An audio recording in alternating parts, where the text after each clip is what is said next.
इन चक्करों में अपने खुदा को, अपने गॉड को ना भूलना, वो असल है। इस जुल्म और ज्यादती को अगर यहाँ हो रहा है तो हम ऐसे अल्लाह को नहीं मानते। वो अच्छा काम करता है तो सवाब भी उसी को मिलता है, ऐसा नहीं कि उसका क्रेडिट अल्लाह ले जाता है और सवाब अपने आप को देता है। मैं समझता हूँ कि एथिज्म के पास इसके अलावा और कुछ है भी नहीं। तो क्या लगता है कि सिलसिला आगे बढ़ेगा, यहीं पर रुक जाएगा? मामला थोड़ा सा बिगड़ रहा है, ऑडियंस की तरफ से भी तो फौरन कंट्रोल किया। मैं उन्हें बार बार एकेडमिक माहौल में लाने की कोशिश कर रहा था, लेकिन उन्हें समझ में नहीं आ रही। बहरहाल कि नहीं यही दुनिया है और उसके बाद आगे कुछ नहीं है, तो ठीक है, फिर तो एथिस्टिक वर्ल्ड व्यू सही होगा। मैंने ये चीज़ अपने ओपनिंग स्टेटमेंट में पहले ही कही थी कि अगले 2 घंटे में आप देख लेंगे जनाब जावेद अख्तर साहब सिर्फ और सिर्फ इमोशनल आर्ग्यूमेंट देंगे, लॉजिकल आर्ग्यूमेंट नहीं देंगे। तो इधर मुफ्ती शमाइल नदवी है, आज उन्हीं का दिन है, फोटो में लगे हुए हैं, तो आपको मुबारकबाद अपने पूरे फैंस के साथ। आज का जो डिबेट रहा कैसा रहा आपके लिए? बहुत मैंने सोचा था कि कुछ थोड़ी ज़्यादा अच्छी एकेडमिक गुफ्तगू होगी, लेकिन बहुत ज़्यादा एकेडमिक हो नहीं पाई। उसकी वजह यह है कि वो टॉपिक से डाइवर्ट हो जा रहे थे। मैं उन्हें बार बार एकेडमिक माहौल में लाने की कोशिश कर रहा था, लेकिन उन्हें समझ में नहीं आ रही। बहरहाल ओवरऑल अच्छा रहा, और जिसे हम कहते हैं कि भाई बल नक़्ज़िफ़ु बिल हक़्क़ि अलल बातिल फ़यदमग़ुहु फ़इज़ा हुवा ज़ाहिक़, तो महज़ अल्लाह का फ़ज़ल रहा, अल्लाह का फ़ज़ल रहा। और हमारे जो असातिज़ा हैं और हमारी जो पूरी टीम है, जो स्टेज पे नज़र नहीं आई लेकिन पीछे बहुत काम कर रही थी, जिनमें आप भी हैं, तो जो इन तमाम हज़रात की दुआओं और मेहनतों का नतीजा अल्लाह रब्बुल आलमीन जज़ाए खैर दें। और सच ये है कि जो हक़ है वो वाज़े होकर रहता है। क्या आपको लग रहा था कि आपकी तैयारी पूरी है और वो तैयारी करके नहीं आए, यहीं आ गए हैं? मैंने एक्सपेक्ट नहीं किया था कि जो है वो वही बातें करेंगे, और मैं समझता हूँ कि बातें पुरानी। हाँ, और मैं समझता हूँ कि एथिज्म के पास इसके अलावा और कुछ है भी नहीं। बस यही है प्रॉब्लम ऑफ ईविल। आप देख रहे होंगे कि बार बार वही चीज़ें जवाब के बाद भी उठाया जा रहा है। वो हुआ इमोशनल आर्ग्यूमेंट कि आप इमोशन को ट्रिगर करें, उसको जो है आप जो है चाहें कि भाई लोग मुतासिर हो, इमोशनल हो जाएं, लॉजिक का इस्तेमाल ना करें। तो ये हरबा हमेशा से रहा है एथिस्टिक वर्ल्ड व्यू का, तो बस वही रहा। सौरभ द्विवेदी बता रहे थे कल आप लोगों की बातचीत हुई थी, चाय पर मुलाकात हुई, तो वहाँ पर क्या बातचीत हुई थी? वहाँ पे बस ऐसे ही एक फ्रेंडली माहौल में हम लोगों ने गुफ्तगू की और एक दूसरे से तारुफ हुआ। और इसमें कोई शक नहीं कि बहैसियत इंसान बहुत अच्छे आदमी हैं जावेद अख्तर साहब, और बहुत रिस्पेक्टफुल अंदाज में उन्होंने गुफ्तगू की। हमने भी उनकी उम्र का लिहाज रखा, हमारे बड़े हैं, और मैं समझता हूँ कि आगे भी उनके साथ रब्ता रहेगा हमारा। तो इनिशिएटिव किसने लिया था कल की मुलाकात का? कल की मुलाकात का ये मुत्तफ़क़ अलैह इनिशिएटिव था दोनों की तरफ से। डिबेट से पहले एक बार बैठ जाएं, ताकि चूंकि फर्स्ट टाइम मुलाकात हो रही है तो यहाँ स्टेज में अनकंफर्टेबल फील ना हो, इसलिए आ जाएं। तो आपको लगता है कि आपने जो समझाया जावेद अख्तर पर कुछ असर पड़ा, उनके जो आए हुए लोग थे उन पर कुछ असर पड़ा? ये तो कुछ दिनों के बाद पता चलेगा अभी तो पता नहीं है। तो आगे ये डिबेट जारी रखनी है या सिलसिला यहीं पर बंद हो? देखिए, मैं समझता हूँ कि एकेडमिक अंदाज में और पीसफुल माहौल में इस तरह की डिबेट्स जारी रहनी चाहिए। ये नहीं कि हर बार मैं ही करूँ, बात करें, डिस्कशन हो, लड़ाई झगड़े नहीं होने चाहिए, जहाँ वायलेंस नहीं होना चाहिए। भाई आपका एक वर्ल्ड व्यू, हमारा एक वर्ल्ड व्यू, आइए एकेडमिक अंदाज में डिस्कस करते हैं कि कौन सा वर्ल्ड व्यू का ज़्यादा फायदा है, कौन सा वर्ल्ड व्यू सही है।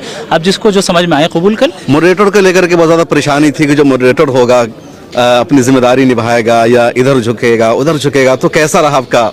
सौरभ साहब को तो मैं मुबारकबाद दूंगा, और आज जो है उनके मुतालिक मेरे दिल में और कदर बढ़ी कि चूँकि ज़ाहिर उनसे पहले मुलाकात नहीं थी तो एक अंदेशा था कि पता नहीं कैसा रहेगा, लेकिन बहुत ज़बरदस्त मॉडरेटर का रोल उन्होंने अदा किया और पूरे टाइम का ख्याल रखा। जहाँ पर उन्होंने देखा कि मामला थोड़ा सा बिगड़ रहा है, ऑडियंस की तरफ से भी, तो फौरन कंट्रोल किया। बहुत अच्छा काम किया। तो मैं पूरे लल्लन टॉप टीम की जगह अगर कोई अपना तबसरा कर रहा तो वहाँ पर भी रोका उन्होंने, ऐसा नहीं कि उन्होंने उसको आगे बढ़ाया हो। जी हाँ। अच्छा, ये जो सारी डिबेट हुई तो इसकी पूरी तैयारी किस तरह हुई और आगे क्या प्लान है? जो आपका इदारा है वहयन फाउंडेशन, उसका मकसद क्या है, मिशन क्या है? वहयन फाउंडेशन का बुनियादी मकसद यही है जो आज हुआ है कि एकेडमिक अंदाज में और इल्मी अंदाज में वेस्टर्न आइडियोलॉजीज़, जो एक खोखली आइडियोलॉजीज़ हैं, जो इंसानों को सही बिलीफ से दूर ले जा रही हैं, मटीरियलिज्म में मुब्तला कर रही हैं, साइंटिज़म में मुब्तला कर रही हैं,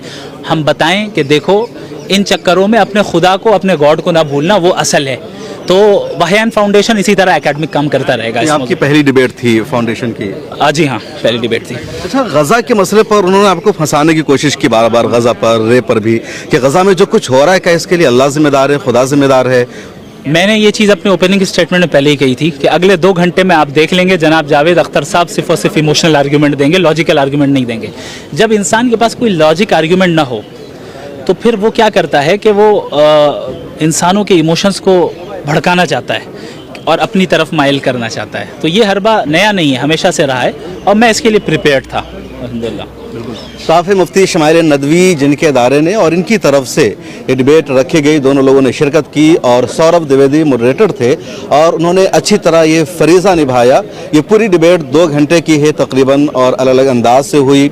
दोनों ने अपनी अपनी बात रखी, फिर एक साथ कन्वर्सेशन हुई, क्वेश्चन आंसर रहा और दोनों तरफ से लोगों ने सवाल पूछा, हर तरह से जवाब देने की कोशिश की गई। आप उस मुकम्मल डिबेट को ज़रूर देखेगा और मुझे दीजिए इजाज़त, फिर मुलाकात होगी। ये जो जुल्म इतना हो रहा है और इस ज़्यादती हो रही है, इस जुल्म और ज़्यादती को अगर यहाँ हो रहा है तो हम ऐसे अल्लाह को नहीं मानते। तो इनका ऐसे अल्लाह को नहीं मानना ही और ये लफ्ज़ का कहना ही, ये एक्सेप्ट कर लिया उन्होंने अपनी ज़बान से कि अल्लाह है। अब अल्लाह सही कर रहा है या गलत कर रहा है वो एक अलग पहलू है जो अलग डिबेट होगा। डज गॉड एग्जिस्ट, उन्होंने एक्सेप्ट कर लिया इस बात पर कि भाई ये हो रहा है, इतनी सा तकलीफें, इतना ये वो और ऐसे अल्लाह को हम नहीं मानते। तो नहीं मानना अलग चीज़ है, मानना अलग चीज़ है, लेकिन इनके न मानना ही ने साबित कर दिया कि वो अल्लाह है जिसको वो नहीं मानते। सर ये साइंस ये प्रूव करती है कि इसके अंदर भी लाइफ है। देखें, जिस तरीके से हमारे सेंस ऑर्गन्स की एक लिमिटेशन है, लॉजिक की भी लिमिटेशन है, तो उस लिमिटेशन के अंदर जितनी चीज़ें आती हैं, यानी आप अपने लॉजिक और अक्ल से जितनी चीज़ों को जान सकते हैं जिनमें एग्जिस्टेंस ऑफ गॉड भी है, तो वहाँ तो हम लॉजिक का इस्तेमाल करेंगे। लेकिन जब हम ऐसी चीज़ों के मुताल्लिक हमसे सवाल किया जाए जहाँ हम ना अपने सेंस ऑर्गन्स के ज़रिए उसे जान सकते हैं ना अपने लॉजिक के ज़रिए जान सकते हैं, तो अब हमें तीसरा सोर्स ऑफ नॉलेज इख्तियार करना पड़ेगा और वो तीसरा सोर्स ऑफ नॉलेज गॉड की रेवलेशन है जो अपने ख़ास बंदों के ऊपर वो भेजता है। ये असल में जावेद अख्तर साहब एक प्रॉब्लम में मुब्तला हैं। उस प्रॉब्लम का नाम है साइंटिज्म। साइंटिज्म कहते हैं कि आप साइंस को ही वाहिद सोर्स ऑफ नॉलेज बताएं। आप बताइए मोरालिटी को साइंस से आप साबित कर सकते हैं? कभी नहीं कर सकते। साइंस का मदार एम्पेरिकल एविडेंसेस पर है। एम्पेरिकल एविडेंस से मोरालिटी साबित नहीं होगी, एम्पेरिकल एविडेंस से कॉन्शियसनेस साबित नहीं होती है, एम्पेरिकल एविडेंस से लॉ ऑफ कॉजालिटी साबित नहीं होता है। आप कॉज एंड इफेक्ट को तो दिखा सकते हैं, लेकिन उन दोनों के दरमियान जो रिलेशन है वो खुद मेटाफिजिकल है। तो आप ऐसी चीज का इनकार कर रहे हैं जो हमारा लॉजिक खुद बता रहा है कि मेटाफिजिकल रियलिटी एग्जिस्ट करती है। वो कह रहे हैं मेटाफिजिकल रियलिटी मुझे नहीं पता क्या होता है। मैं नहीं समझ सकता कि इस उम्र में आने के बाद मेटाफिजिकल मतलब कोई नहीं समझता। सर भविष्य में ऐसी डिबेट की और संभावना है? देखें, ये एक बहुत बड़ी खूबी है।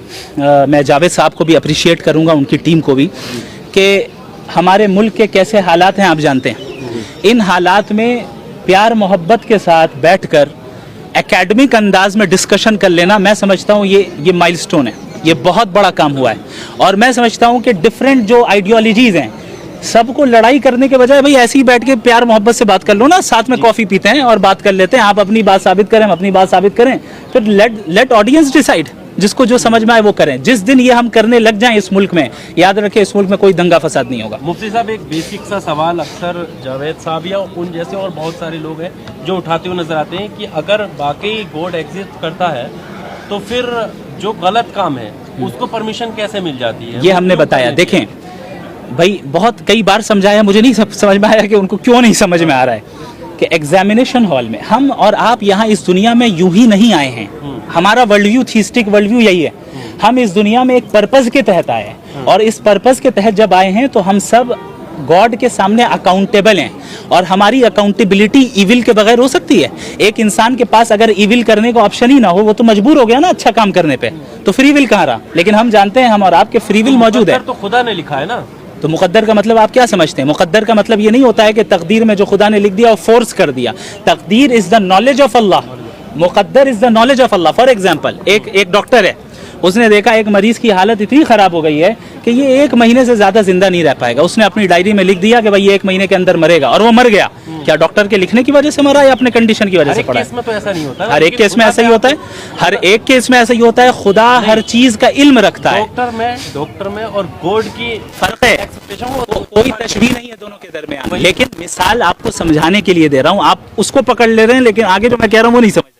मैं ये कह रहा हूँ कि गॉड का नॉलेज है मुकद्दर, यानी गॉड को मालूम है कि आप अपने फ्री विल का इस्तेमाल करके क्या करने वाले क्या नहीं करने वाले। उसने पहले ही उसको लिख दिया अपने नॉलेज के हिसाब से, उसे मुकद्दर कहते हैं। लेकिन उसने फोर्स नहीं किया आपको गलत काम करने। फिर उन्हें मालूम है तो इम्तिहान क्यों लेते हैं? पर्चा लिखते हैं फिर वो भी एक गॉड फेथ कह रहे हैं आप, वो भी हो सकता है? क्या क्या जो धीरेन्द्र शास्त्री पर्चा निकाल रहे हैं, किसी के भी नाम से पर्चा निकाल दे रहे हैं, सब कुछ उसमें हूबहू हो जा रहा है, फिर उसको कैसे देख रहे हैं? क्या वो देखें, गॉड है या ये क्या बात कर रहे हैं मुझे समझ नहीं आया। बहरहाल कुछ थोड़ा बहुत समझ में आ रहा है, तो जो कॉन्सेप्ट है समझ में आया मैं बताता हूँ। देखें, जब हम गॉड के एग्जिस्टेंस की बात कर रहे हैं ना, so we don't own each and every person.